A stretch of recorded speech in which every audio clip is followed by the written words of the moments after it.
The book of Ecclesiastes. It's part of the Bible's wisdom literature, and it opens with this line, the words of Kohelet, the son of David, king in Jerusalem. Now, in Hebrew, the word Kohelet, it means someone who has gathered people together.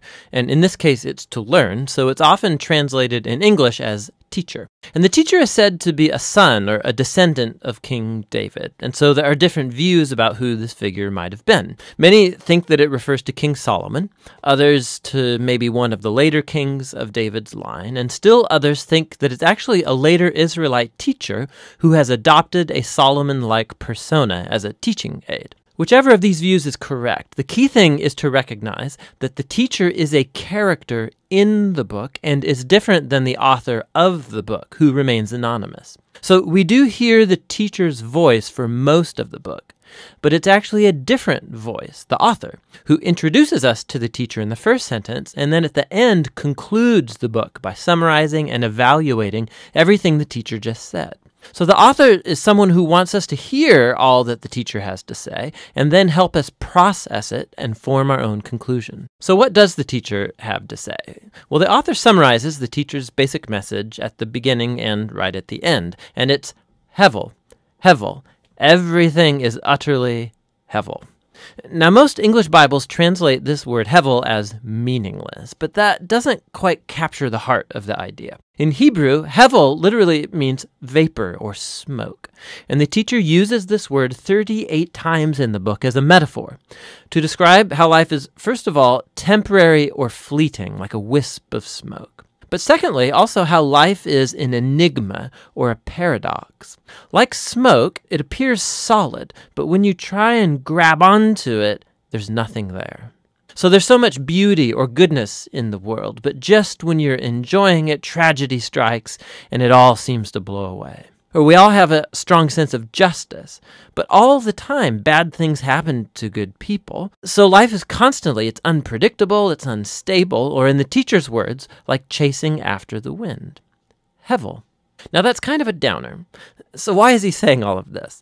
The author's basic goal is to target all of the ways that we try to build meaning and purpose in our lives apart from God. And he lets the teacher deconstruct these. So the author thinks we spend most of our time investing energy and emotion in things that ultimately have no lasting meaning or significance.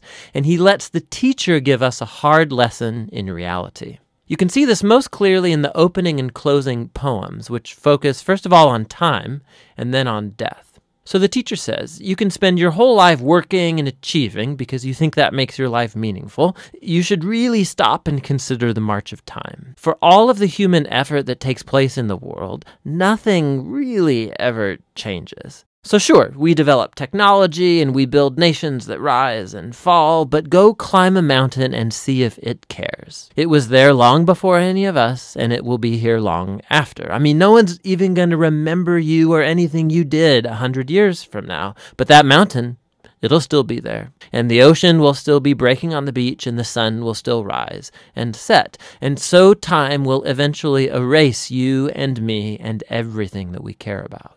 And if that's not disheartening enough, the teacher also can't stop talking about death, all the way through the book, but especially in this poem near the end.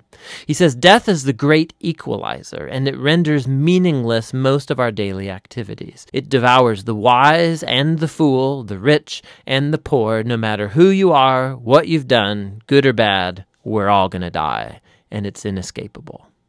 So with these two ideas in hand, the teacher goes on to consider all the activities and false hopes that we invest our lives in to find meaning and significance, like wealth or career or social status or pleasure. So you think working hard is going to make life worth it? Think about the stress and the toll that that takes on you, all the anxiety and the sleepless nights. And by the time you actually earn some wealth, you're going to be too old to enjoy it anyway. And then by the time that you have to pass it on to someone, they may not even be someone who cares about anything that you did. Or maybe you think pleasure is going to make life worth it for you. Go for it. You know, live for your vacations, live for the weekend party. Monday always comes. Hevel, Hevel. Everything is utterly Hevel. So what does the teacher advocate, then? That we become pure hedonists or relativists? Well, no, that would be Hevel too. The teacher acknowledges the ideas from Proverbs that living by wisdom and the fear of the Lord, that these have real advantages. On the whole, life will probably go better for you. See, but the problem is that even living by wisdom and the fear of the Lord, they're hevel too, because they don't guarantee a good life. Good people die tragically, and horrible people live long and prosper. There's just too many exceptions, and so even wisdom is a hevel. Again, not meaningless, but an enigma. Wisdom doesn't work the way you think it should all of the time. So what's the way forward in the midst of all this hevel? And here, paradoxically, the teacher discovers the key to the true enjoyment of life under the sun. It's accepting hevel. It's acknowledging that everything in your life is totally out of your control.